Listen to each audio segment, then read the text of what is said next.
Fala pessoal, boa noite, sejam todos muito bem-vindos.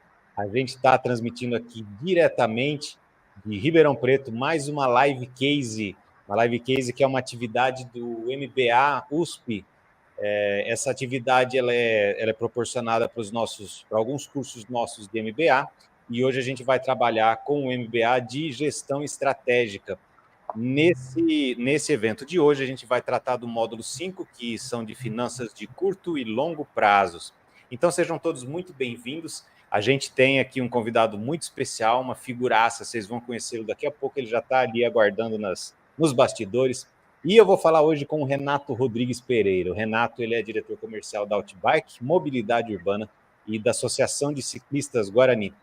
Ele é engenheiro, ciclista, ele escreveu um livro chamado A Jornada de uma Vida Empreendedora, publicado pela editora Dialética, é fundador da Loca Bike, bike personalizada, cicloturismo no Brasil, e é cofundador da RP Extreme e 34UP, ou 34UP. Ele tem um histórico profissional de mais de 10 anos aí em multinacionais, já trabalhou em Citibank, IBM, e já participou também de experiências de intercâmbio no exterior, já foi para o Vale do Silício, já foi para Seattle, nos Estados Unidos. E ele vai contar um pouquinho da jornada empreendedora dele nessa nossa live de hoje. Ele também vai falar de um problema. Esse problema que ele vai falar, alguns problemas que ele já teve relacionados ao módulo de finanças de curto e longo prazo. Ele vai falar sobre problemas de capital de giro, então já guardem aí, né, já tenham em mente que ele vai falar sobre problemas de capital de giro, de experiências reais que ele teve. E o único problema disso tudo é que as histórias são deliciosas, mas ele não vai poder contar como ele resolveu esses problemas, porque isso vai caber a vocês aí, amigos que estão assistindo a gente. Por quê? Porque o pessoal do MBA, os alunos do MBA, eles assistem a essa live, eles analisam o problema, eles se reúnem em grupos e eles identificam as causas raiz desse problema e propõem algumas soluções. Essas soluções que eles propõem vão compor um relatório, esse relatório a gente atribui nota e o melhor deles acaba sendo encaminhado para o empreendedor. Então, sem mais delongas, vamos convidar ao palco aqui o nosso amigo Renato. Renato, seja bem-vindo. Opa, um grande prazer participar aqui dessa live case. Eu espero poder contribuir da maneira mais potente possível. Sem dúvida, sem dúvida. Renato sempre muito disposto, muito animado. Renato, então vamos lá, vamos começar a nossa conversa aqui. Conta para a gente um pouquinho da tua trajetória profissional, a tua graduação, como é que começou a tua experiência profissional? Olha só que massa, Fred. A gente sempre teve uma vida muito ativa, né? A gente sempre foi protagonista de muitas das ações que a gente teve ao longo de todo o histórico de vida, né? Então, olha só que bacana, né? Há um tempo eu parei e pensei assim, nossa, cara, que legal. Eu estava lá no ensino médio e aí a gente começou a organizar a camiseta do time. Quando a gente estava lá no ensino médio, estava com a galerinha lá querendo jogar um vôlei, futebol, a gente preparou a camiseta do time. Depois disso, a gente acabou sendo representante da sala também, lá no antigo, na antiga oitava série, no sétimo ano. A gente foi representante de sala da turma também, a gente resolveu alguns conflitos ali entre professores e alunos, tal, algumas reivindicações que a gente tinha com relação à escola. A gente começou a fazer isso também, né? Chegou o colegial. Lá no colegial a gente começou a organizar algumas excursões com a galera, com o pessoal, a camiseta do terceirão. Quem nunca fez a camiseta do terceirão, o churrasco da turma, até mesmo a formatura, a festa de formatura da turma. Legal. Então, tudo relacionado ao ensino, do ensino médio, a gente começou a ver que a gente sempre estava tentando fazer alguma coisa diferente, ou tentando fazer alguma coisa que nunca ninguém tinha feito, ou então prover alguma solução diferente da natural, né? Diferente do que todo mundo fazia.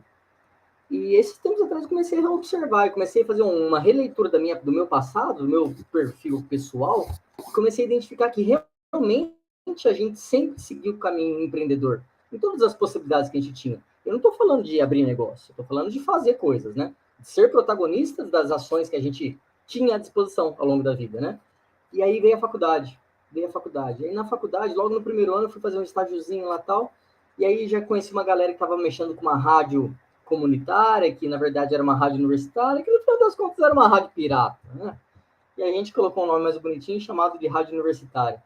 E a gente colocava, eu ajudava ali o grande criador da ideia, que é o grande amigo Adriano Bien, ele construiu lá o transmissor de FM dele lá tal, e a gente colocava no ar a rádio, e aí a gente passou a tentar colocar a rádio uma amplitude maior, aumentando a antena, aumentando a potência do transmissor. Depois disso, a gente começou a fazer um estágio. Nesse estágio, a gente começou a fazer outras ações também bacanas. Além do churrasco, da camiseta, das viagens, dos treinamentos, a gente começou a fazer muita coisa empreendedora dentro do estágio, né? E mesmo sendo estagiário, a gente empreendeu de diversas maneiras, né? E aí essa percepção comecei até há pouco tempo atrás. Olha só que bacana, Fred. A gente não tem muita, a gente não fazia muita, a gente não tinha muita visão de como isso era importante e como a gente sempre seguia o caminho empreendedor nas nossas alternativas de vida que tínhamos, né? E aí e isso tudo foi preparando o terreno, a gente aprendeu muito com isso. E olhando para trás, eu vi o quanto foi importante a gente viver essas experiências, né? E depois de formado, a gente continuou nesse movimento, participando de projetos sociais, de projetos de voluntariado e implementando soluções muito legais no ambiente onde a gente estava inserido, né? E aí, olhando para trás, a gente viu, cara, quanto conhecimento agregado e experiências de vida a gente teve e quantas vezes a gente bateu cabeça e achou solução. E no momento, olha só que bacana, Fred. No momento que eu decidi que a minha felicidade estaria em abrir um negócio, era óbvio que isso ia acontecer mais cedo ou mais tarde. Mas no dia que eu cheguei a essa conclusão, Fred, eu pensei já que a gente tinha vivido em várias situações de vida, né?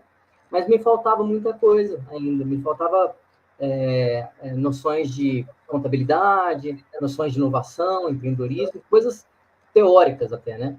Foi quando eu me matriculei em regime especial na pós-graduação da FEA, aqui de Ribeirão Preto, e fazendo várias disciplinas que eu escolhia, que eu achava que era importante, dentro do contexto que eu queria contemplar na minha carreira. Então, tinha uma lacuna lá que era finanças, então fui fazer uma disciplina de finanças. Tinha uma lacuna de empreendedorismo, fui fazer uma disciplina com a Simone Galina. E assim por diante, com a Gessiane e tal, com o Marco. E aí a gente foi contemplando e construindo um currículo baseado em escolhas, baseado em problemas que a gente tinha, que a gente queria resolver. Não problemas por si só. A gente tinha um problema, mas acima disso, a gente queria resolver esse problema. Então, eu fui em busca da solução através das disciplinas. E aí, olha só que legal, Fred, durante dois semestres, aí chegou o terceiro semestre, chegou o quarto semestre, ou seja, 2 anos, durante 2 anos praticamente, a gente ficou construindo o conteúdo teórico que era necessário para a abertura de uma empresa, efetivamente, que eu sabia que era necessário, porque eu não queria morrer na praia como 90% das empresas, né? E aí eu fui atrás do conhecimento teórico, aqui, gratuito, em Ribeirão Preto, em regime especial, e coloquei esses conteúdos e coloquei dentro de uma cesta, chacoalhei, coloquei meu sonho, coloquei uma pitadinha de desejo, de vontade, de energia, busquei algumas coisinhas lá fora, que eu sabia que lá fora tinha muita coisa que eu poderia aprender, fiz algumas viagens aí para o exterior, para Seattle, para o Vale do Silício, para aprender o que esses caras já tinham aprendido, né? E aí a gente colocou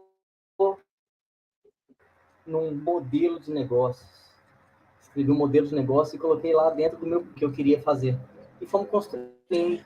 Nessa época, Fred, olha só que bacana. Eu já era professor de administração.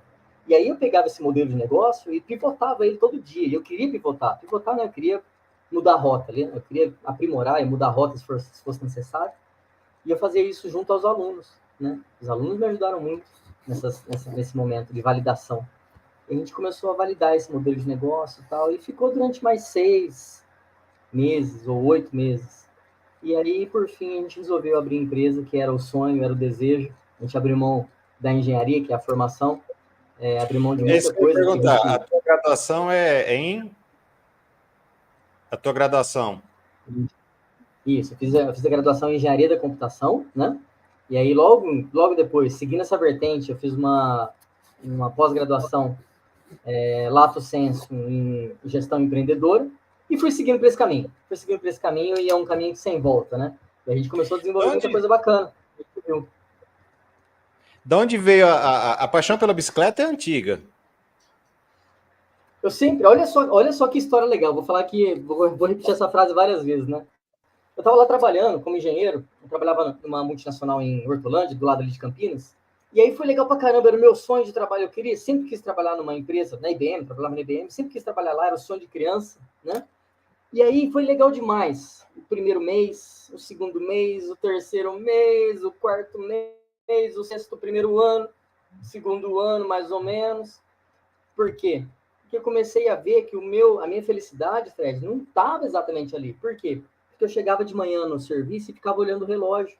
Ou então, eu não via a hora de chegar a hora do almoço, para poder sair um pouquinho do serviço, dar uma relaxada ali na hora do almoço, dar uma passeada. Ou ainda, ficava olhando no relógio para chegar às 6 horas da tarde, pegar minha bicicleta e andar lá no Parque Taquaral, em Campinas, ou correr na rua. Aí eu pensei assim, Fred, falei, pô, minha vida não pode, eu não posso querer que minha vida passe rápido. É um sacrilégio, né? É contra os meus princípios de vida querer que minha vida passe rápido, né? Eu cheguei à conclusão que eu estava no lugar errado. Apesar de ser um sonho, trabalhar nessa empresa, ou a minha felicidade plena estaria em algo que eu tivesse realmente prazer de fazer e não quisesse que terminasse, né? Então, era algo relacionado a esporte, que eu sempre amei esporte e, e sabia que o caminho tinha que ser por aí. Que esportes você já praticava antes de pensar em empreender? Olha, vou te falar que com 11 anos de idade, eu fiz uma primeira corrida de rua, a pé, lá em Pená, uma cidadezinha pequena, lá perto de Araçatuba, com 60 mil habitantes, numa rua cheia de buracos lá, chamada a avenida principal lá. A gente fez uma corrida que a prefeitura fez lá, estou falando de no ano de 80, sei lá, 89, talvez, anos 90, talvez, 91.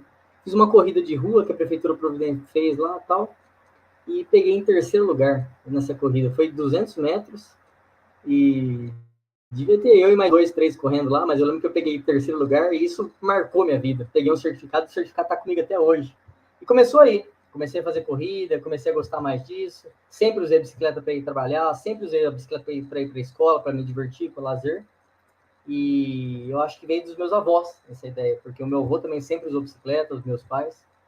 E aí eu falei, pô, minha felicidade está nesse lugar aí, não pode estar em outro lugar. E aí comecei a trabalhar para que isso pudesse ser implementado na minha vida.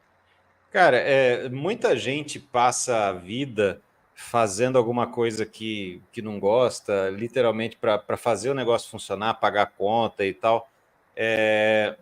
E você decidiu mudar uma carreira, até então estava tendo sucesso, você estava trabalhando, você já trabalhou em empresas de renome, dentro do teu contexto, da tua formação, você estava muito bem posicionado, muito bem colocado.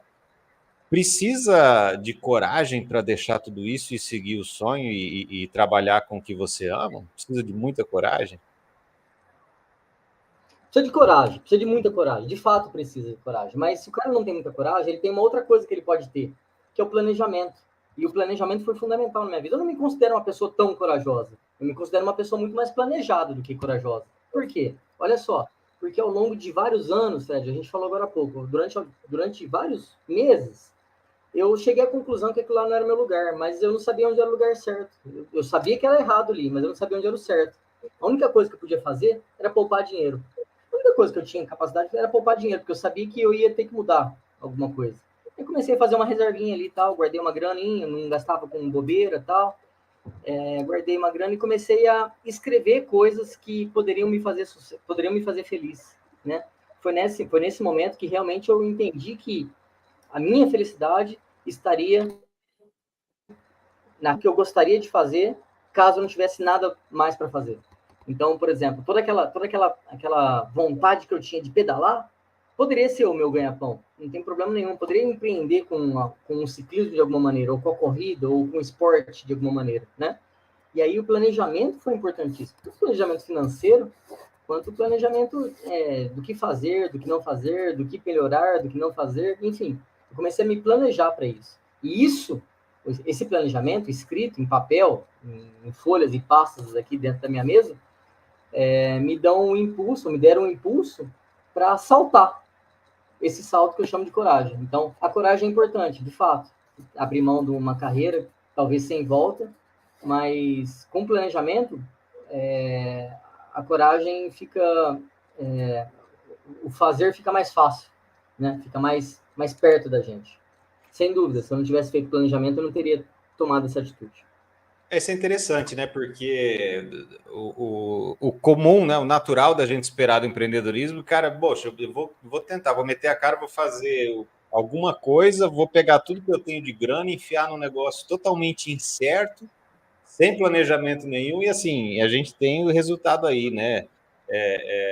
A taxa de mortalidade das empresas é altíssima, né? A taxa de fracasso é altíssima, o pessoal faz tudo na loucura. Então, você seguiu um caminho diferente de querer aprender sobre o business primeiro, entender finanças, entender princípios básicos de administração para começar o teu negócio. Isso fez toda a diferença, né? E mais, olha só que bacana. Eu gosto muito de falar isso, a gente gosta de falar isso e fala para todo mundo, né? A gente acabou tendo feito, a gente fez um pezinho de meia lá, guardei uma graninha e tal. Tinha um carro que eu tinha ganhado do meu pai, eu vendi o carro para comprei uma motinha velha, mas pelo menos guardei um dinheirinho, fiquei lá como um investimentozinho que eu fiz lá. Depois acabei comprando um apartamentozinho na planta para, né, para rentabilizar.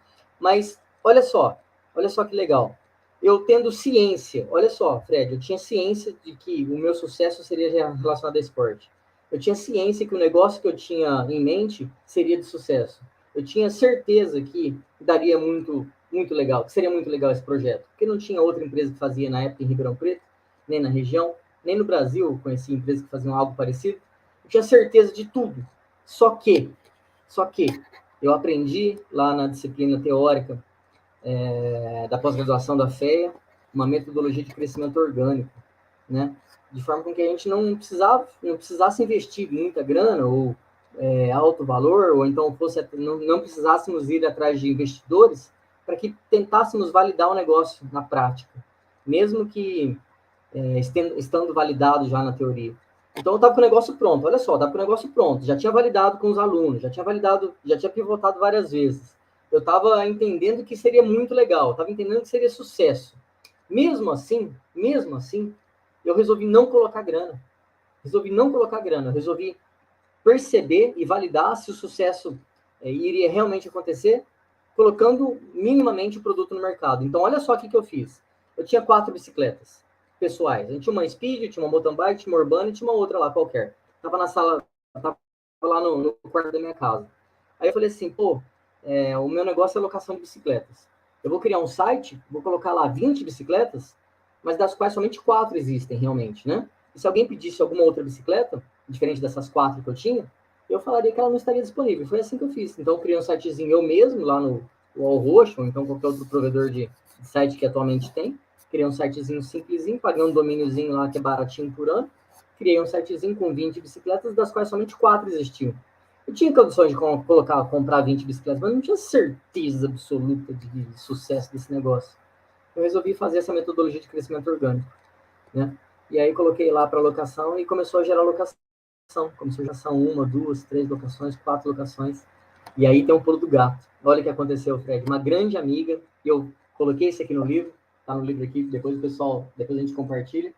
Uma grande amiga aqui de Ribeirão Preto, ela trabalhava numa empresa de aviação daqui de Ribeirão Preto, todo mundo sabe o nome. E ela me ligou e falou, Renato, eu tô vendo aqui no seu site que você tem 20 bicicletas. Vai vir 20 pessoas de fora, aqui do Brasil, para fazer, e eu quero fazer um passeio de bicicleta aqui em Ribeirão. Você aluga essas 20 bikes? Aí, Fred, naquele dilema que todo empreendedor vive, o que fazer, né? O que fazer com isso? Eu tinha duas opções. Eu poderia aceitar e arranjar 20 bicicletas de alguma maneira, das quais eu só tinha 4, arranjar 16, ou falar não, né? Eu poderia falar não, que eu não tinha e tal, enfim, até porque a pessoa era minha amiga, né? Eu perguntei para ela quando que seria esse passeio, qual a data, quanto tempo eu teria de prazo para conseguir essas 16 bicicletas. Que ela não sabia que eu precisaria ir atrás das bikes, né? Ela me falou 2 semanas. Eu falei assim, eu tenho as bikes, eu consigo.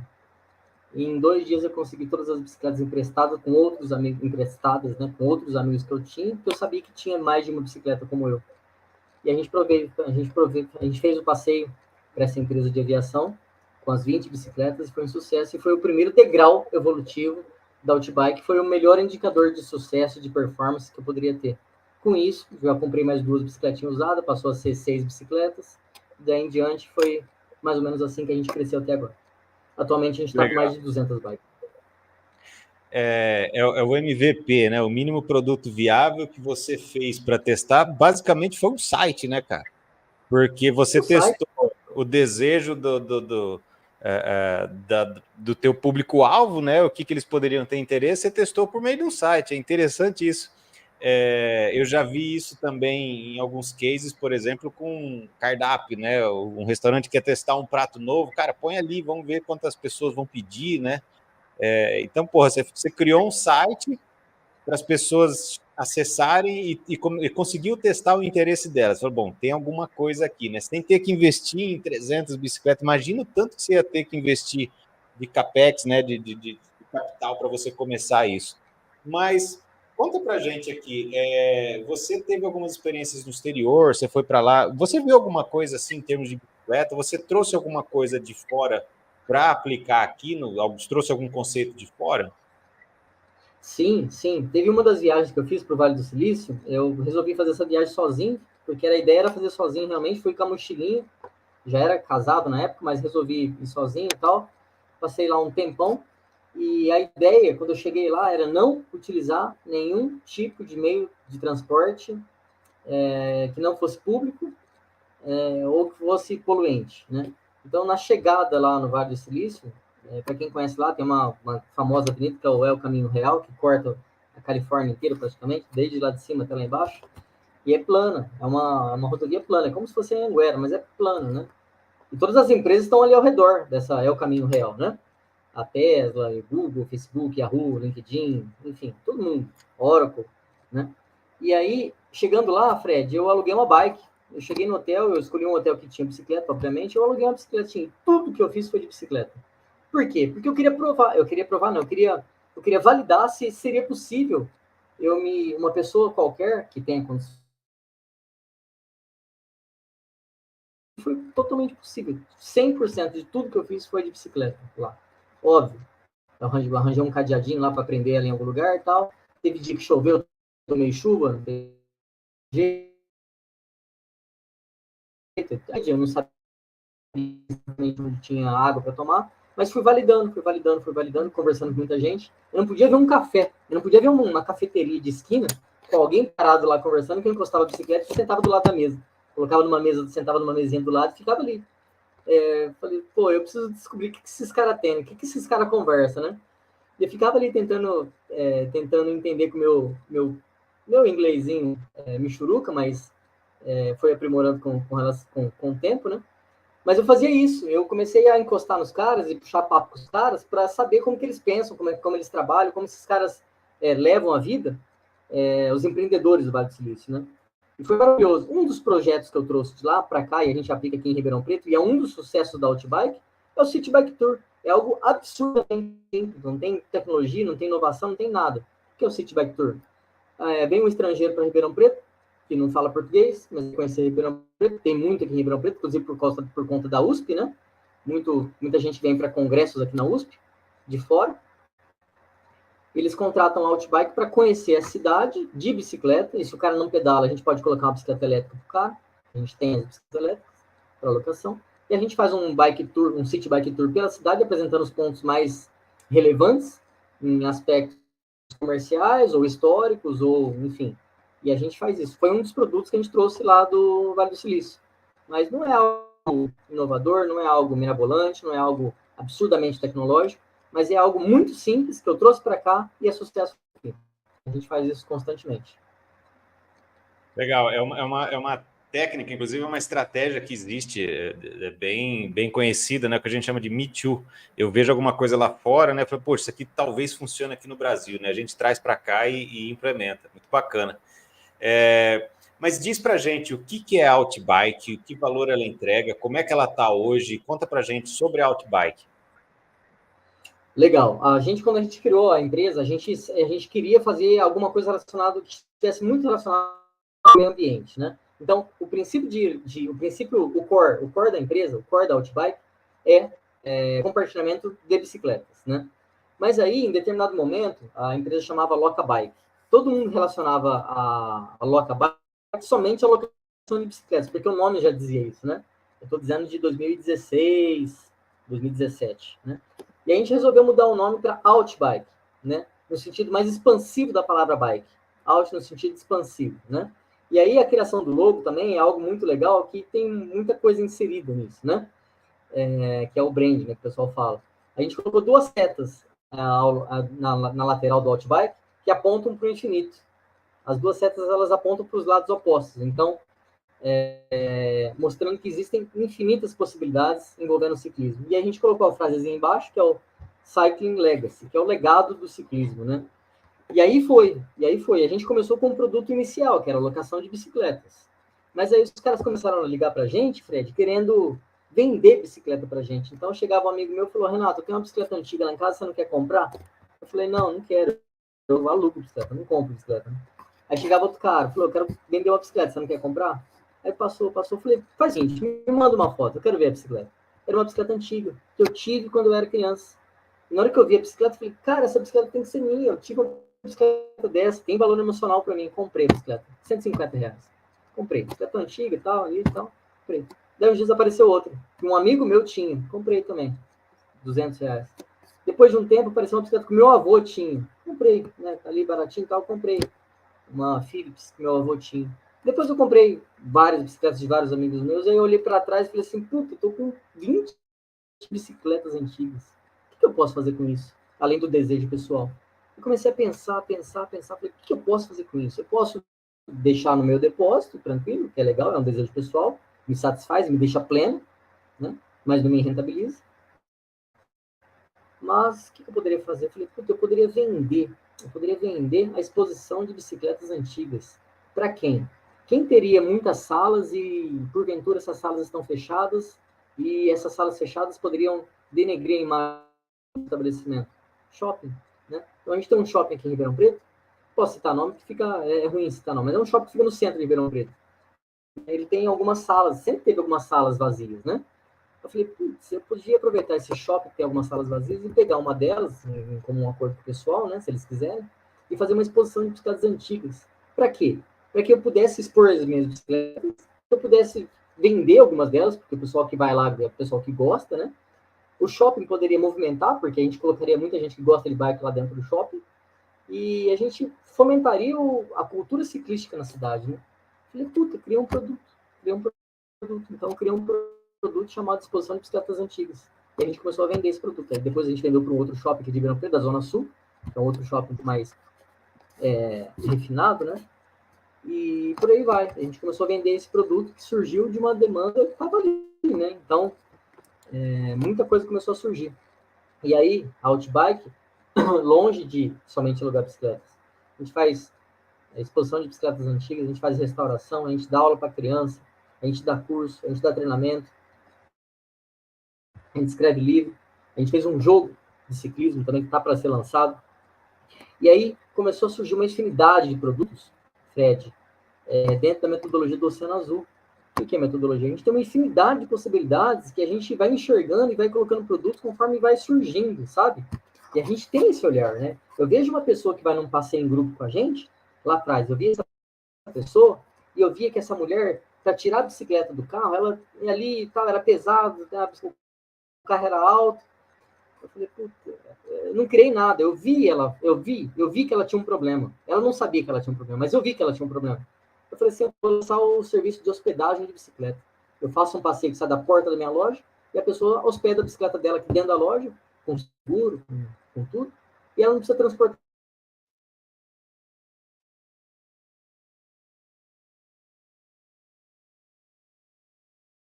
problema, mas ela nem se tocava que ela tinha esse problema. A mesma coisa da camiseta. Eu vi que ela tirando ali a bicicleta do carro, ela sujava a camiseta ali, porque tem graxa, né? Óleo, a corrente e tal. A gente lançou uma camiseta preta, na parte de baixo preta. E aí eu vi que essa pessoa que estava ali, começando no ciclismo, começou a querer fazer trilhas, e pedalar na zona rural. Então a gente criou o passeio rural para iniciantes lá atrás, falando de 2015, 2016, né? Com toda a infraestrutura que uma pessoa iniciante, que é um carro de apoio, é um cara na frente com um colete refletivo, que a pessoa saiba a quem ela pode pedir ajuda, se ela não conhece ninguém no grupo. O cara que tem rádio comunicador, fica se comunicando com o último lá do pelotão, e aí inclusive segue a metodologia da matilha de cães, onde o mais experiente é a última bicicleta, não a primeira. E por aí vai, Fred. A gente começou a identificar um monte de possibilidades que a gente enxerga. E criar mesmo, a gente não cria nada. A gente vê necessidades nos clientes e vai colocando as possibilidades e soluções. Então você criou todo um conceito de serviços e produtos e serviços relacionados ao ciclismo, né? E uma coisa interessante que existe nesse meio, para quem é ciclista sabe do que eu estou falando, existe uma comunidade muito forte, muito unida em torno do ciclismo, e é bacana isso, né? O pessoal que entrar depois para conferir, dê uma olhada lá no Instagram da Outbike, está aí o endereço na tela, @OutbikeRP. Existe uma comunidade muito forte, muito unida de ciclistas em torno desse propósito, né? Que envolve uma série de coisas, né? O fato de você cuidar da saúde, de você se deslocar curtindo o ambiente, de você preservar o meio ambiente por conta da redução de emissão de poluentes, enfim. Essa comunidade toda ela é muito importante para esse engajamento é muito importante para o teu brand, né? Para você divulgar a tua marca, para você conquistar esses seguidores, esses clientes fiéis, né? É muito relevante isso, né? Demais. Eu estava lá na disciplina, você estava falando que eu estava lembrando, estava lá na disciplina da Simone Galino, né? Uma disciplina de inovação que ela faz lá e tal. E eu lembro que ela falava da jornada do cliente, não sei o que da jornada do cliente. E eu aprendi isso, eu amei essa disciplina que eu aprendi, que a gente acabou fazendo com ela. E aí trouxe para o meu mundo esses tempos atrás. Eu estava aqui estudando os meus números, as minhas planilhas, os meus movimentos, e eu falei assim, putz, eu vou escrever a jornada do meu cliente, né? Para entender o meu cliente exatamente. Aí comecei, Fred, a escrever. O cara que está no estágio zero, no ponto zero, ele não é cliente, não é meu cliente. O que ele precisa para ser meu cliente? Aí eu criei um produto lá, que é a alocação da bicicleta. Aí no estágio 1, que é um estágio à frente, ele já está alugando a bicicleta, mas aí o que eu posso oferecer para ele? Eu ofereci uma trilha na terra, por exemplo. Aí ele já está no ponto 2, ele já tem a bicicleta, ele já comprou a bicicleta, ele já não anda mais, ele já está pedalando na terra, e agora ele quer alguma coisa a mais. O que eu posso oferecer para ele dentro dessa jornada? Ele já está no nível 2 ou 3. Eu posso oferecer a camiseta de ciclismo, eu posso oferecer a viagem para outra cidade, eu posso oferecer para ele um livro. E aí a gente começou a estudar o cara, estudar a pessoa, estudar as pessoas, e dentro de uma jornada, onde tem o momento zero e o momento futuro, que a gente não sabe ainda. E começamos a colocar opções. Não vou falar produtos, porque produto pode ser muito comercial, porque eu dei comercial. A gente quer viabilizar as coisas. Rentabilizar é consequência, e a gente precisa disso. Mas não é o primário na nossa empresa. Não é na nossa empresa, e por esse motivo eu nunca fui atrás de sócio. Porque eu sei que se eu tiver um sócio, a pessoa, o meu sócio, vai ter visão de lucro acima de tudo. E eu não tenho visão de lucro acima de tudo. Não tem e nunca terei. E eu não quero que alguém do meu lado queira isso. Porque a Outbike não é assim. A gente quer viabilizar. A gente quer rentabilizar para pagar as contas e tal, enfim. Mas, acima de tudo, a gente quer viabilizar. E a gente coloca soluções para as pessoas. Soluções. E aí, olha só que bacana. A gente tem um passeio chamava Loca Anjo, lá da Praça do Canhão, lá na Zona Leste, lá, né? Ali no final do 3 de maio. E esse passeio acontece desde 2014. É um passeio iniciante para pessoas iniciantes realmente. Não tem subida, não tem dificuldade, todo mundo consegue. Né? E aí, nesse passeio, Loca Anjo, pessoas experientes, ciclistas experientes, amigos, vão lá para ajudar os iniciantes. Que é exatamente isso que você está falando da comunidade. E como as pessoas se ajudam. Né? E esse passeio Loca Anjo, que agora a gente mudou de nome, chama Pedal do Tio, em homenagem a um grande amigo que faleceu, o apelido dele era Tio, né? Esse pedal do tio viabilizou o ciclismo, o começo do ciclismo, para inúmeros ciclistas que hoje são de altíssima performance de Ribeirão Preto. A gente fica muito feliz com isso, porque o objetivo é exatamente esse. Legal, eu sou testemunho, posso falar. Eu falei, a gente se reuniu em algumas bancas de pitches startups, né? O Renato e eu, e ele gosta de divulgar para todo mundo. Não, vamos pedalar. E eu dei aquela desculpa clássica: pô, não tem bicicleta. Falei, não tem problema, alugo. E aí não teve desculpa, né? Eu vi lá um anúncio do pedal do tio, que era flat, não tinha subida. Eu falei, vou tentar. E de fato é possível fazer, até eu consegui, depois de 40 anos aí sem pedalar, já tô me interessando mais pela coisa, já estou com a bicicletinha aí, já estou começando a cuidar um pouco mais da saúde. E é um ambiente muito gostoso mesmo, porque, de fato, as pessoas se ajudam, é uma comunidade muito legal, que impulsiona a marca, né? Isso aí, em termos de negócio, é muito legal, é muito bacana. De fato, os clientes têm uma visão diferente do negócio, é muito legal isso, em termos de brand, né, para a gente estudar e a gente aplicar. E é uma coisa difícil de fazer em outras áreas. Então, de fato, você trabalha com propósito, consegue trazer gente que tem o mesmo propósito que você, isso é muito legal, isso é muito bacana. E, bom, então agora a gente vai começar a abordar, né, nessa segunda parte da nossa live de hoje, a gente vai começar a abordar os problemas gestão de capital de giro, né, os desafios na gestão de capital de giro. A gente sabe, e o pessoal que está assistindo a gente aí já passou por essa disciplina, sabe que o capital de giro é basicamente o oxigênio da empresa, né? É o que eu preciso para sobreviver, para pagar conta, para pagar funcionário, para pagar água, luz, telefone, enfim, para fazer tudo isso funcionar. Então, o grande desafio é como eu trabalhar com isso, né? Se eu trabalho com capital próprio, se eu vou atrás de capital de terceiro, como é que eu vou obter esses recursos para fazer isso funcionar? Então, o Renato vai falar para a gente agora alguns problemas que ele já enfrentou, alguns desafios que ele já enfrentou, alguns dilemas, eu posso até dizer, no meio do caminho, quando a gente fala de capital de giro, e ele não vai dizer como resolveu, né? Então, isso aí vai caber ao pessoal que tá assistindo, que vai trabalhar em grupos para resolver essa questão. Então, Renato, conta aí o primeiro case que você tem. Você tem alguns cases muito deliciosos aí para trazer. Conta o primeiro que surgiu, que você se encontrou aí numa sinuca de bico em termos de capital de giro. Exatamente, isso é muito legal porque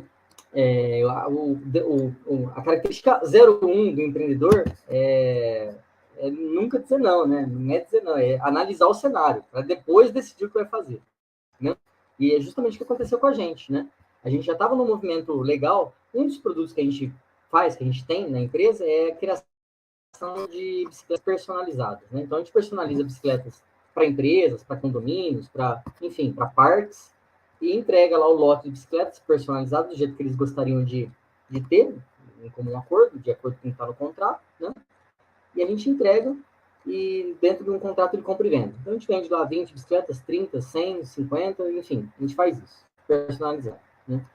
Chegou um determinado momento da vida da Outbike, no começo, relativamente no começo da Outbike, a gente era meio ainda, né? A gente tinha um limite de faturamento lá de 6 mil e pouco por mês, né? O faturamento era baixo, mas era o que dava conta, era o que eu dava conta, era o que realmente era o cenário da época, né?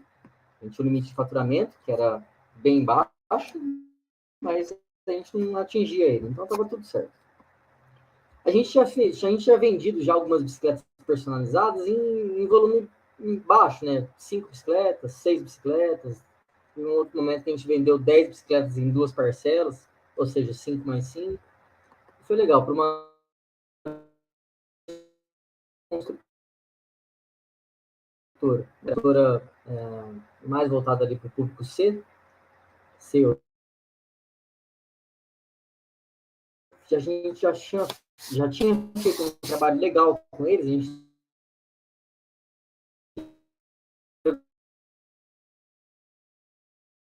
chegou dentro do prazo certinho, do jeito que eles pediram, bonitinho, a gente sempre trabalhou de uma forma muito adequada. Falaram assim, Renato, a gente vai precisar de 120 bicicletas. Pensar 120 bicicletas? Eu preciso de uns dias para responder, né? 120 bicicletas é muita coisa. Eu teria que contratar gente, eu teria que ir atrás de fornecedores, eu teria que ir atrás de muitos prestadores para pintar, para fazer a placa, para personalizar, para adequar. Ia ser um negócio, uma virada de chave muito grande. Ia ser um passo muito grande para uma empresa que era MEI ainda, né? Mas eu não disse não. Eu falei, tá, vamos ver. Passou alguns dias, eu fiz um orçamento, Fred. Preparei lá um orçamento com muito carinho, coloquei todas as variáveis que eu vendia, reais e tal, e apresentei para os caras. Mandei para eles. Falei, ó, 120 bicicletas, eu vendo esse projeto a tanto por bicicleta. Né? E ficou lá. Daí uns dias eles me ligaram, querendo fechar negócio, mas eles pagariam menos. dava mais ou menos cerca de 15% menor o valor que eles estavam querendo pagar nesse projeto de 120 bicicletas. Eu fiz as contas, eu não sou bobo nem nada, eu fiz as contas e vi que 15% era muito. Eu ia trabalhar praticamente empatando o jogo e é um risco muito grande esse projeto. Eu ia ter que trabalhar demais. E ficou nesse impasse. Eu falei que não aceitava, eles queriam 15%, eu não aceitava, e ficou desse jeito. Ficou em stand-by esse projeto, durante 2 semanas. Em paralelo, uma outra empresa, com a graça de Deus, nos ligou, já tinha feito uma bicicleta para eles, uma bicicleta cargueira. A empresa é a Rodonaves, aqui de Ribeirão Preto. Eles pediram algumas bicicletas réplicas ali da Charmosinha, que é a bicicleta original, né, da Rodonaves. E aí a gente providenciou e tal. E aí eles me ligaram e pediram para eu fazer um orçamento para comprar 120 bicicletas também, mesmo número, mais 120 bicicletas. Lembrando, era MEI ainda, não tinha capital de giro para isso, né? Lembrando, quando a gente faz um projeto corporativo, a gente paga tudo à vista, dificilmente a gente não paga à vista, porque o prestador recebe à vista, nenhum prestador recebe futuro. O prestador que eu falo é pintor, mecânico, né? Pessoas que trocam por serviço, né? Dinheiro. Aí eu falei, putz, 120 bicicletas, o que eu faço? Aí falei para eles que não ia responder que sim ou que não, mas eu ia pensar. Passou alguns dias, pensei, consegui chegar no valor, apresentei para eles o valor. Aí eles falaram assim, tá bom, a gente quer esse projeto, no valor que eu tinha apresentado para eles. Aí voltou um outro problema para mim, que eu teria que comprar 120 bicicletas, pagando à vista, mandando fabricar, pagando. Na verdade, quando você compra de uma fábrica, você tem que pagar antes dos caras produzirem, porque eles têm que comprar o ferro para produzir a bicicleta. E foi o que eu fiz. E aí eu estava com um problema enorme na minha mão, eu apresentei o orçamento, eles aceitaram o orçamento. O que eu vou falar? Não vou entregar o orçamento que foi aprovado? Não tem essa, não existe isso no mercado. O orçamento foi aprovado, você tem que entregar, não tem essa, né? Para negociar tempo, talvez. Tem que entregar. Eu estava com um problema enorme na minha mão, no meu aula, que eu não tinha capital de giro. Não pego dinheiro emprestado, nunca peguei dinheiro emprestado, não vou pegar dinheiro em não faço isso. E aí eu tinha que comprar 120 bicicletas, daria mais ou menos 150 mil reais. Eu falei, puta, eu não vou fazer isso, não vou usar um recurso próprio para isso também, porque é um negócio de risco, uma ação de risco. O que eu faço, hein? E eu estava com esse cenário. 2 empresas precisando contratar serviços Outbike, na época era Locabike ainda. Eles precisavam comprar 120 bicicletas projeto 01, projeto 02 mais 120 bicicletas. Ambas eram projetos de bicicletas personalizadas. Eu era MEI, eu não tinha capital de giro para isso, da empresa. Eu não queria envolver dinheiro pessoal nesse momento, que era mais ou menos no começo da empresa também. E aí eu estava com esse cenário com 2 problemas, na verdade, muito grandes na mão, sendo que um dos orçamentos estava travado, que a gente não tinha chegado num consenso de valor, e o outro orçamento estava com aceite. Ok, Renata, a gente compra. Só depende de você agora. Quando você vai entregar? Eu estava com esse cenário, então eu precisava fazer alguma coisa, e é óbvio que a alternativa que veio na minha cabeça era aceitar esse projeto, pegar uma grana emprestada, mas eu não ia fazer isso. Não é a metodologia da empresa pegar dinheiro emprestado, a gente nunca pegou e não vai pegar. Pode falar nunca, né? Mas não pretendo pegar dinheiro emprestado.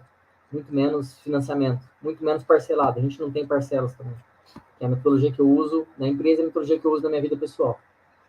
Eu dou um passo exatamente onde eu consigo dar o passo, sem pegar dinheiro emprestado. E aí, eu estava com esse cenário. E aí eu precisava achar uma solução. A solução poderia ser a Outbike alavancar e conseguir fechar um projeto de 240 bicicletas, ou estagnar, falar não e dar 2, 3 passos para trás, porque a nossa empresa ia ficar queimada no mercado. Esse é um cenário, Fred, um cenário que fez eu ficar muitos cabelos brancos surgiram nessa época. Mas resolveu e entregou. Resolvemos, entregamos, ficamos com todos os clientes satisfeitíssimos e fechamos vários outros projetos com essas mesmas 2 empresas. Legal. De uma maneira maravilhosa. Você pode citar o nome das 2 ou não? Uma delas você falou que é Rodonaves.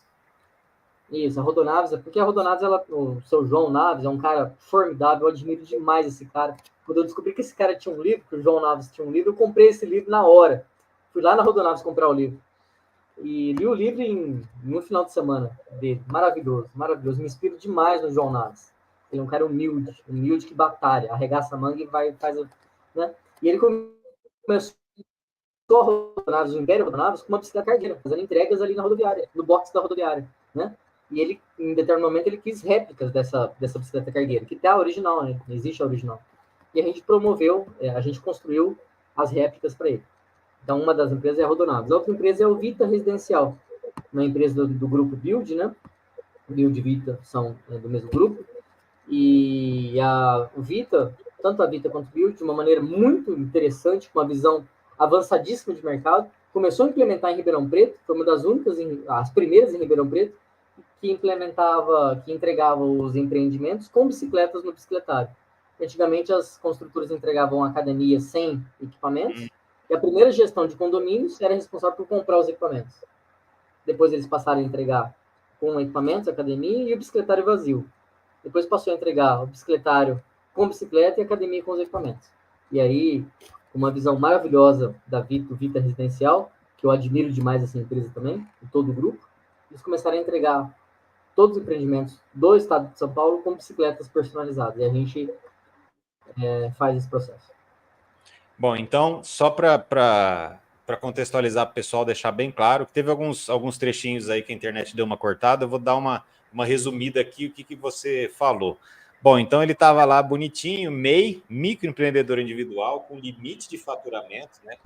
A gente, quando é MEI, a gente já não pode emitir uma nota acima de um valor X, porque eu perco o enquadramento de MEI. Enfim, estava lá bonitinho e trabalhava com personalização de bicicletas. Chegou a Vita Residencial. A Vita é uma construtora, ela queria entregar os prédios novos com bicicletas personalizadas nos bicicletários, né, bicicletas da Vita Residencial. Pediu 120 bicicletas. Falou, eu quero personalizar 120 bicicletas. Nosso amigo aí falou, bom, eu vou encarar, né, vou fazer isso daqui, passou um orçamento para eles. E aí eles negociaram esse orçamento e no meio do caminho apareceu outra empresa que é uma gigante, que é a Rodonaves, e pediu mais 120 bicicletas personalizadas. É interessante até para quem não conhece a Rodonaves, dar uma pesquisada na história. O seu João, né, que é o fundador da Rodonaves, ele começou ele mesmo andando de bicicleta, fazendo entregas com a bicicleta. Né? A bicicleta tem até nome, chama Charmosinha, não é isso? A bicicleta do Sultão da Rodonaves. E essa bicicleta existe ainda original, ela era toda identificada com uma plaquinha no meio e tal. E o seu João da Rodonaves, a Rodonaves encomendou 120 Charmosinhas, que é uma bicicleta que não existe mais, né? Que não era fabricada mais, e precisava ser feita essa bicicleta sob encomenda. Detalhe, nosso amigo aqui era MEI, não tinha capital de giro para fazer isso funcionar, e ele não é fábrica, né? Então ele encomendou esse projeto, ele tinha que comprar essa bicicleta e revender essa bicicleta com margem, com lucro, óbvio, né? Detalhe que o requisito era não pegar dinheiro emprestado e não financiar. Não pegar dinheiro emprestado e não financiar. Bom, ele não vai dizer como ele resolveu, mas o fato é que a Vita tem as bicicletas personalizadas, a Rodonave tem as bicicletas personalizadas, e ele conseguiu fazer isso. Então, o problema é como resolver essa gestão do capital de giro, como fazer isso funcionar sem pegar o dinheiro, né, sem tomar o dinheiro, e ele conseguiu entregar. Parêntese aqui, Rodonaves é uma das maiores transportadoras do país, né, eles são gigantes, né? Então, assim, são dois cases, então, muito interessantes, e ele conseguiu resolver. E aí, Fred, tem um outro casezinho também, se me permitir, eu usaria 5 minutos para poder falar, se me permitir. Vamos lá. Legal. Em determinado momento da Outbike, a gente também fazia passeios corporativos para empresas, né? E aí uma grande empresa, uma das maiores empresas do mundo, tem sede aqui em Ribeirão Preto, essa acho que não dá para falar o nome, porque eu não conversei com eles antes, né? Eles queriam fazer um passeio envolvendo todos os funcionários da empresa. A empresa trabalha em 3 turnos, de manhã, de madrugada e à tarde, né? E eles queriam fazer um passeio com todos os funcionários. Aí a gente combinou lá que seria num sábado de manhã e tal. E aí, Fred, eu combinei com eles que na quinta-feira eles me ligariam, a gente iria conversar, me informando o número de bicicletas que eles iam precisar alugar com a gente. com Outbike. Na época era Locabike ainda. E aí eu preparei local de apoio, circuito e tal, fui preparando tudo. Na quinta-feira liguei para eles e perguntei, e aí, pessoal, tá bom? Tranquilo? Vamos lá. Quantas bicicletas vocês vão precisar para fazer o passeio? A gente estava em 2016, se não me engano. Na época eu tinha 50 bicicletas. 50 bicicletas, 2017. 50 bicicletas a gente tinha. E o caixa operacional na época, a gente estava com uma verba ali, operacional, estou dizendo, sem contar dinheiro de investimento. Um caixa operacional daria para comprar mais ou menos 10 bicicletas. A gente estava mais ou menos com 10 mil reais de caixa operacional. Mil reais cada bicicleta, 10 bicicletas, 10 mil reais. Né? Aí a gente estava com 50 bicicletas. Né? E aí eu falei, pô, legal, vou ligar na quinta-feira para os caras, eles me falam quantas bicicletas, eu coloco na carreta e levo lá e faço passeio. Né? Coloco uma margezinha, legal, tranquilo. Liguei para eles, e aí, quantas bicicletas vão precisar? Ele falou, Renato, se prepara, vai ser um passeio maravilhoso, todo feliz eles ficaram. Falei, puta, que legal, tô feliz também, quantas bicicletas vão precisar? Ele falou, Renato, a gente vai precisar de 120 bicicletas. Você tem? Aquela pergunta que vale R$1 milhão, né? Você tem? O que eu posso falar? O que eu posso fazer, Fred? Não posso falar que eu tenho e não entregar esse produto, porque senão eu fico queimado pro resto da vida com a empresa. E eu não posso falar que eu não tenho, porque eles já se programaram, já divulgaram internamente. Eu estava com esse problema seríssimo. Era quinta-feira, eu só teria sexta-feira para resolver o problema. Lembrando, o problema teria que ser resolvido sem pegar dinheiro emprestado, sem usar recursos de investimento, era só o caixa operacional, né? E sem comprar bicicletas parcelado, porque a gente não faz isso. Né? A metodologia da empresa não é essa, é sempre comprando à vista. Né? Então o cenário era esse, a gente tinha um passeio com 120 bicicletas, a gente tinha 50, e aí a gente só atendeu o cliente, com um dia de tempo para execução e preparação do passeio. Então é um case maravilhoso também, a gente conseguiu resolver de uma forma maravilhosa e o cliente deu um pulo de alegria quando a gente apresentou a solução. E também é um case super legal que vale a pena a gente conversar sobre isso. Bacana. Então, vamos lá. Resumindo, mais uma grande empresa procurou, falou, bom, quero fazer um passeio, quero levar todos os funcionários, é uma grande empresa, muitos funcionários, né? Precisamos de bicicleta, mas eu vou te dizer ainda quantas bicicletas a gente precisa. Ele tinha 50 e tinha dinheiro para comprar 10 no caixa. E aí eles disseram que precisavam de 120. Então, assim, é muito interessante você falar isso, Renato, é muito oportuno, porque quando a gente empreende, a gente encontra umas encruzilhadas dessas, né? De chegar alguém pedir uma coisa que você não sabe fazer ou não tem alcance para fazer. Cara, você faz. Poxa, você vê que pode ser uma oportunidade de você crescer, de você dar aquele passo que precisa para fazer a diferença e para ir para um próximo nível da empresa, mas ao mesmo tempo você tem um risco gigante de ficar, como você mesmo disse, de ficar queimado no mercado, de não conseguir entregar, né? Então, assim, isso aí faz parte dos dilemas que a gente encontra quando empreende, né?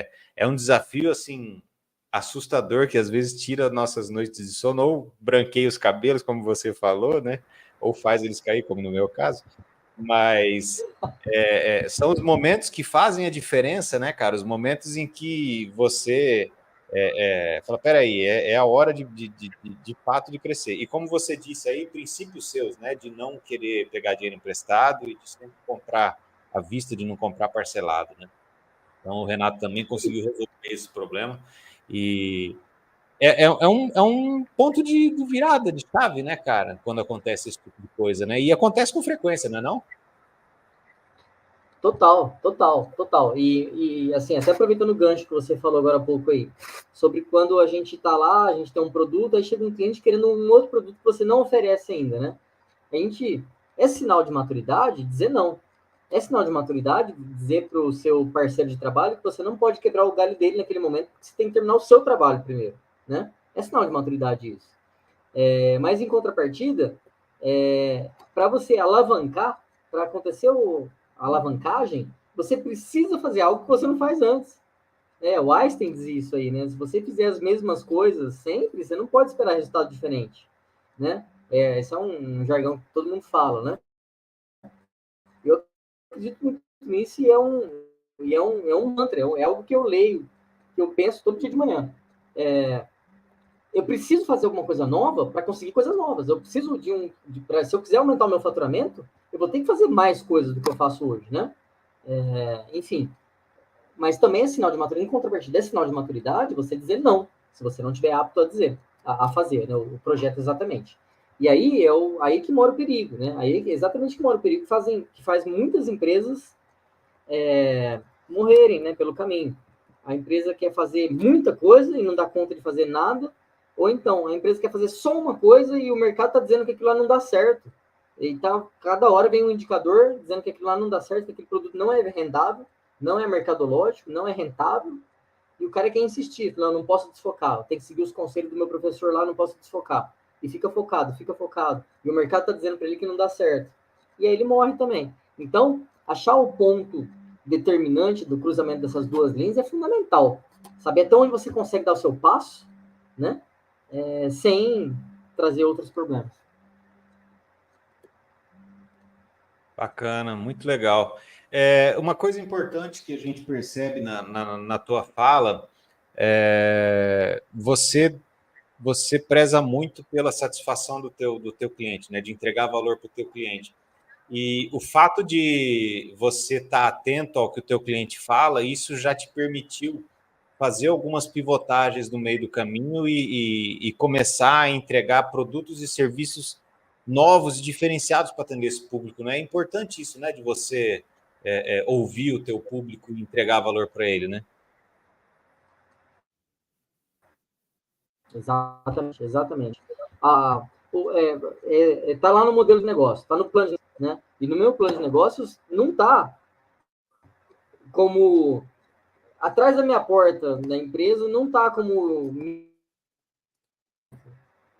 ou então rentabilidade, não tá, tá, tá longe, não tá em segundo ou terceiro plano. O principal que a gente quer fazer com a Outbike, Fred e todo mundo que está aqui na live, primeiro, é resolver problemas e viabilizar. A gente gosta muito de viabilizar. O cara me liga, a pessoa me liga, Fred, querendo alugar uma bicicleta, né? E eu percebo, a gente já pegou uma certa experiência e às vezes eu percebo que o cara não quer alugar uma bicicleta, que a pessoa não quer alugar uma bicicleta. Ela quer fazer parte de um grupo chamado ciclistas, ou parte de um grupo chamado amigos, ou parte de um grupo chamado companheiros, né? E ela se utiliza da bicicleta como ferramenta para tal, e de fato é. Então, por isso que eu chamo a bicicleta como ferramenta de socialização. E é isso que a gente provê. A gente não vê a bicicleta como um bem. Para você ter ideia, a gente tem muita bicicleta. Aí os caras falam assim, pô, Renato, você deve ter uma bicicleta muito top, hein? E não é. Não é. A bicicleta que eu uso para fazer viagens, para fazer passeios, é uma bicicleta que custa R$300. Porque a última coisa que eu quero é um bem que vale muito dinheiro e que seja um objeto de ostentação. Não é objeto de ostentação para mim, nunca e nunca vai ser. É um objeto de socialização. Então, se eu chego com uma bicicleta simples no lugar, é muito mais fácil eu me socializar. É muito mais fácil as pessoas virem conversar comigo, né? Diferente do que se eu chegar com uma bicicleta muito top. A gente até pode ter condição de comprar, mas eu não quero. Não é o que eu quero, não é o que eu busco. Não é o que a gente deve buscar. Por quê? Porque a gente quer socializar. A gente quer viabilizar o esporte para todo mundo de uma maneira bem tranquila, né? E quando a pessoa me liga, por exemplo, nos liga querendo alugar uma bicicleta, a pessoa fala assim, eu quero uma bicicleta. Aí a gente fala, a gente tem muitos modelos, qual modelo você quer? Fala assim, eu quero a mais top. Essa pessoa é uma pessoa que eu coloco um asterisco, né, na minha lista lá. Eu preciso entender um pouco melhor o que essa pessoa está querendo, né? Porque o que a gente entrega não é isso. O que eu tento entregar não é isso. O que eu tento entregar de solução para os meus clientes é algo muito relacionado à humanidade, ao humanismo, à democracia, ao uso do bem compartilhado. Para você ter ideia, o que a gente mais faz é passear em parque público ou ciclovias, né? A gente ama ciclovias e a gente briga para ter mais ciclovias. E parque público, todo passeio que eu passo dentro do parque público que tem a ciclovia, chamado Maurílio Biagi, fica ali do lado da rodoviária. Por quê? Porque é isso que a gente está querendo valorizar. É isso que a gente gosta, é valorizar o público, o compartilhado, o que é acessível para todo mundo, né? E quando o cara me liga querendo alugar uma bicicleta, e eu falo lá, custa R$30 a alocação da bicicleta, e eu percebo que ele não tem dinheiro, por algum motivo, a gente faz a alocação gratuita pro cara, não tem problema nenhum. R$30 não vai fazer a Outbike quebrar, e R$30 pode mudar o mundo dessa pessoa. E é isso que a gente busca, é isso que está no meu modelo de negócio, sabe? E é isso Legal. que me move, e isso que me faz querer que o domingo termine logo, para chegar segunda-feira logo e eu coloque mais bicicleta para rodar. Legal, propósito, viver com propósito, trabalhar com propósito, faz toda a diferença. Cara, a gente está chegando ao fim e eu quero fazer uma última pergunta aqui, que eu sempre faço nas minhas entrevistas, nas minhas lives. Ô, Renato, me diga uma coisa, o que precisa para empreender?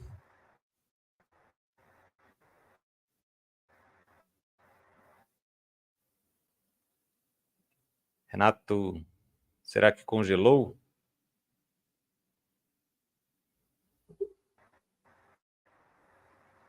Ixi, eu acho que o Renato voltou. Tá me ouvindo? Agora sim, agora voltou, cortou um pedaço. Beleza, vamos lá então. Me responde aí, Renato, o que precisa para empreender? Você precisa achar o que você gosta. A pessoa precisa achar o que ela ama, né? E o que ela ama vai fazer ela plena. Fazer pleno não quer dizer que vai te dar dinheiro. Vai fazer com que você acorde, que você queira acordar, que chegue logo a segunda-feira para você começar o seu trabalho logo. Não é para ganhar muito dinheiro. É para você fazer o que você ama. É para você fazer o que você gosta. Então, Steve Jobs, que é o meu grande guru, né? Que eu sigo muita coisa bacana que ele fez, eu acho legal. Muita coisa ruim que ele fez, eu desprezo, claro. Ninguém é 100% bom, 100% ruim, né? Mas muita coisa bacana que ele fez, a gente valoriza muito. E ele falava, né, que enquanto você não achar o que você ama, não sossegue. Don't settle, não sossegue, né? E eu aprendi isso lá, eu tive a sorte de ler isso há muito tempo atrás, né? E não sosseguei. Eu descobri que engenharia não era o meu lugar e fui atrás do que realmente me deixaria pleno na vida.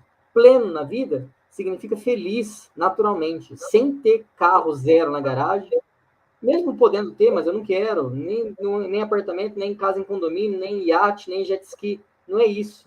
Não é isso. O que me deixa feliz é conseguir entregar uma bicicleta para um cara que perdeu a esposa 5 meses atrás e conseguiu achar na bicicleta a alegria de viver novamente, né? É isso que nos deixa felizes. Isso aí não tem preço. Ou então, dar aula para uma criancinha que tem ali uma restriçãozinha de habilidade intelectual, ela tem alguma dificuldade ali e tal, e ela te vê pro dia da aula e ela sai correndo, te abraça e pula no seu colo para fazer mais uma aula de bike.